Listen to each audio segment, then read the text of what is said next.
नमस्कार, वंदे मातरम। दोस्तों, स्वागत है आप सबका सैनिक पाठशाला में। आज के इस वीडियो में पेंशन कैलकुलेशन का आपको बेसिक फॉर्मूला समझाऊंगा। दोस्तों, आप चाहे कभी के भी रिटायरी हो, आपके लिए आज का ये वीडियो महत्वपूर्ण होने जा रहा है। चाहे आप एक्स ग्रुप के हो, वाई ग्रुप के हो, चाहे आर्मी, नेवी, एयरफोर्स, किसी के भी आप रिटायरी हो, आपके लिए आज का वीडियो अहम है, महत्वपूर्ण है। 1960 के रिटायरी हो, 70 के हो, 2000 के हो, 2016 के हो या 2025 के ही क्यों ना हो, कभी के भी रिटायरी आप हो, आप चाहे कितने भी उम्र दराज वाले रिटायरी हो, सबके लिए आज का ये वीडियो महत्वपूर्ण है दोस्तों। और साथ ही साथ क्यों मैं 2006 से पहले के रिटायरीज के बारे में ज्यादा बातें करता हूं, क्यों मैं 2006 से पहले के रिटायरीज को एमएससीपी दिए जाने की वकालत बार बार करता हूं, उसके बारे में भी आज के इस वीडियो में आपको समझने को मिलेगा। दोस्तों, बेहद अहम वीडियो है, क्योंकि आपको अगर आपका बेसिक पेंशन का कैलकुलेशन का फॉर्मूला पता चलेगा, तभी आपको सही पेंशन मिल रहा है, गलत पेंशन मिल रहा है, ये चीजें पता चलेंगी।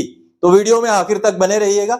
मैं आपको समझाऊंगा दो पार्ट में, 2006 से पहले कैसे बेसिक पेंशन का कैलकुलेशन हुआ करता था और 2006 के बाद कैसे बेसिक पेंशन का कैलकुलेशन हुआ करता है।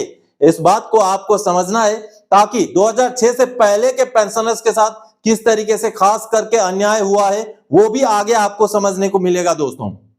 क्योंकि उस समय में पेंशन कैलकुलेशन का फॉर्मूला ही कुछ ऐसा था कि पेंशनर को नुकसान हो जाता था। जी हां, नुकसान हो जाता था। कैसे होता था वो भी सारी चीजें आज के इस वीडियो में समझेंगे। और 2006 से पहले के रिटायरीज के लिए 8वें पे कमीशन में फिर से एमएससीपी दिए जाने की दावे को हम मजबूत करने की कोशिश करेंगे।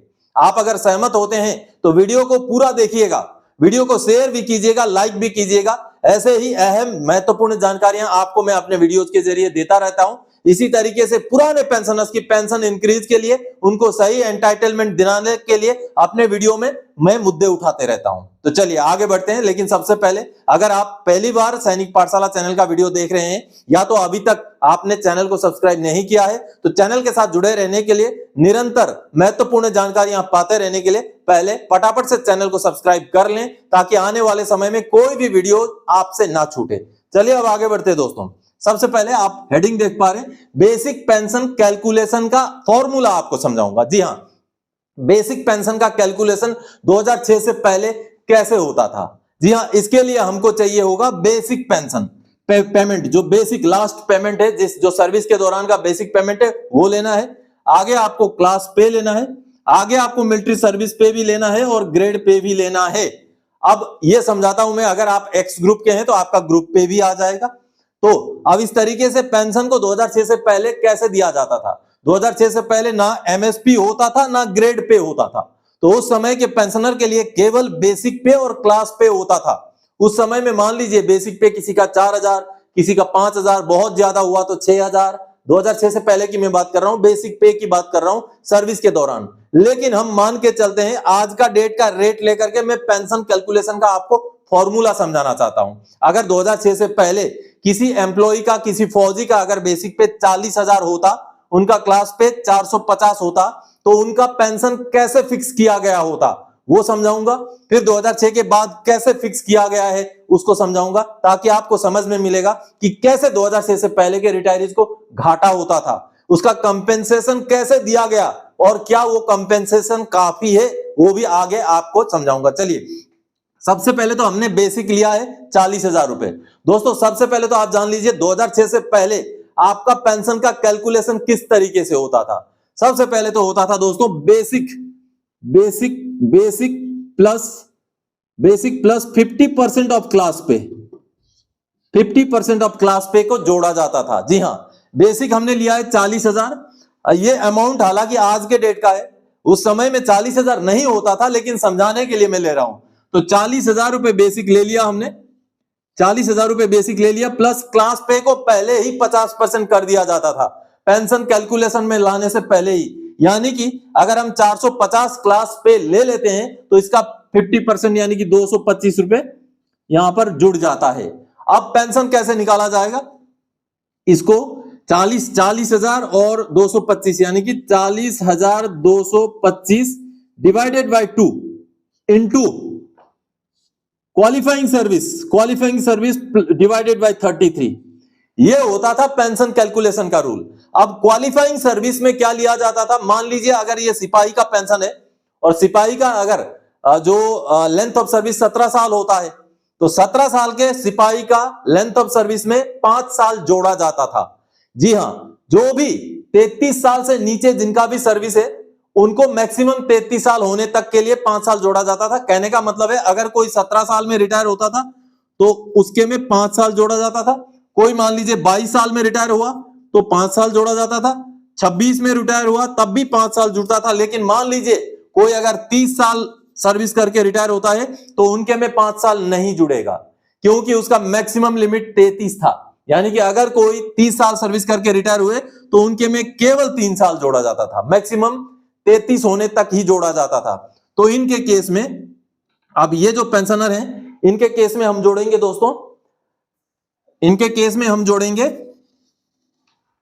अब क्वालिफाइंग सर्विस हो गया, इसका 40,225 को 2 से डिवाइड करेंगे तो यहां निकल के आ जाएगा 200, यह निकल के आ जाएगा 20,113, 20,113 निकल के आ गया, इनटू ये हो जाएगा 33 और क्वालिफाइंग सर्विस सिपाही का 17 साल और मैक्सिमम 5 साल जोड़ेंगे तो हो जाएगा 22, तो इज इक्वल टू 20,113 इंटू, अब ये 22 को 33 से डिवाइड किया जाएगा, जो 0.666 होता है तो उसको 0.67 लिया जाएगा, 0.67।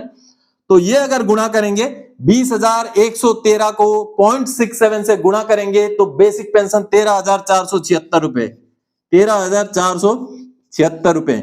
यानी कि कोई अगर 17 साल का सिपाही 2005 में, 2004 में, 2003 में, यानी कि 2006 से पहले अगर रिटायर होता, उसका बेसिक अगर 40,000 होता, उसका क्लास पे अगर 450 होता, लेंथ ऑफ सर्विस 17 साल होता, तो उनका बेसिक पेंशन कैलकुलेट करके कैसे निकाला जाता था, length of service, qualifying service को भी उसमें गुणा करके इस तरीके का फॉर्मूला में उनका बेसिक पेंशन 13,476 रुपए बनता।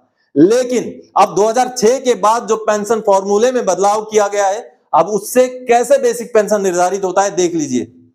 अगर यही आज के डेट का अगर सिपाही हो तो उनका दोस्तों कैसे पेंशन कैलकुलेशन होता है, बेसिक पे प्लस क्लास पे प्लस एमएसपी भी जुड़ेगा प्लस ग्रेड पे भी जुड़ेगा, ग्रेड पे, अगर ग्रेड पे को हटा दे तो मिलिट्री सर्विस पे जुड़ेगा, तो इसको हम डिवाइड करेंगे 2 से। बिल्कुल सिंपल सा फॉर्मूला है 2006 के बाद पेंशन कैलकुलेशन का। तो हम बेसिक पे 40,000, उसके आगे 450 क्लास पे, फिर 2,000 रुपए हम ग्रेड पे भी जोड़ देते हैं सिपाही के हिसाब से, और 5200 रुपए हम जोड़ देते हैं मिलिट्री सर्विस पे, जिसका टोटल को अगर हम 40,000 प्लस 450 प्लस 2,000 प्लस 5200 अगर इसको जोड़ करके हम 2 से डिवाइड करें तो ये पेंशन बन जाएगा दोस्तों, ये 23,825 बन जाएगा, सीधा सीधा 23,825। और अगर हम आज के डेट में ग्रेड पे नहीं है, 7वें पे कमीशन के बाद ग्रेड पे को हटा भी देते हैं तो ये 22,825 बन जाएगा, 22,825। तो 22,825 कहां बन रहा है और कहां 13,476 देख लीजिए। अब ये किस लिए होता था, ये होता था लिंकिंग ऑफ क्वालिफाइंग सर्विस की वजह से, क्योंकि क्वालिफाइंग सर्विस को लिंक किया जाता था पेंशन कैलकुलेशन में, जिस वजह से पेंशन कम निकलता था। जितना कम लेंथ ऑफ सर्विस उतना कम पेंशन। अगर यही लेंथ ऑफ सर्विस 22 साल ना होकर के 33 साल हो जाए, 33 साल हो जाए तो यहां पर 0.67 के बजाय सीधा 1.0 हो जाता। तो इस वजह से पेंशन में कटौती नहीं होती, 20,100 जो है 20,113 का 13 ही पेंशन बनता। तो जितना कम लेंथ ऑफ सर्विस उतना ज्यादा नुकसान होता था 2006 से पहले के पेंशन कैलकुलेशन के फॉर्मूले में। इसीलिए जो डीलिंकिंग ऑफ क्वालिफाइंग सर्विस का जो सर्कुलर लाया गया था, 568 सर्कुलर, इसीलिए लाया गया था, उसमें मिनिमम पेंशन दिया गया था 568 सर्कुलर में, जिसको डीलिंकिंग ऑफ क्वालिफाइंग सर्विस भी कहा जाता है। लेकिन इसमें गलती कहां हो गई, उसका एरियर दिया गया 1 जनवरी 2006 से, एक्चुअल डेट ऑफ रिटायरमेंट से नहीं दिया गया। मान लीजिए इसमें अगर कोई 1990 के रिटायरी हैं तो 1990 से लेके 2005 तक तो वो इसी फॉर्मूले में पेंशन लेते रहे, इसी फॉर्मूले में लेते रहे, उस पीरियड तो उनको पूरा नुकसान हो गया। कहीं ना कहीं डीलिंकिंग ऑफ क्वालिफाइंग सर्विस का जो सर्कुलर आया 2016 में, उसकी वजह से कुछ हद तक कंपेंसेशन तो मिला है 2006 से पहले के रिटायरीज को, लेकिन पूरा कंपेंसेशन फिर भी नहीं मिला। और उसके साथ ही साथ एक बहुत बड़ी विसंगति है, उनको एमएससीपी लागू नहीं है। अगर उतना ही क्वालिफाइंग सर्विस करके भी आए हैं, मान लीजिए 16 साल करके भी आए हैं, तब भी उनको एमएससीपी लागू नहीं है, जो कि अब 8वें पे कमीशन में लागू किया जाना चाहिए। क्योंकि ओआरओपी 1 का जो वन मैन जुडिशियल कमिटी का रिपोर्ट है, वो भी इसी और इशारा करता है कि पुराने पेंशनर्स को बेशक एरियर मत दो, लेकिन करंट पेंशन से उनको एमएससीपी का फायदा दिया जाए।